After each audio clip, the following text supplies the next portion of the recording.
বাজলো সানাই বাজলো রেশা খেলো শুভ তিথি রাজার ঘরে ছোট রানী এলো পদ্মাবতী রানী পদ্মাবতী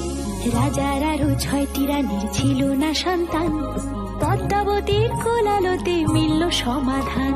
বছর যেতে জন্ম নিল 7 ছেলে 1 মেয়ে হয় খুশির আকাশ হঠাৎ কালো মেঘে গেল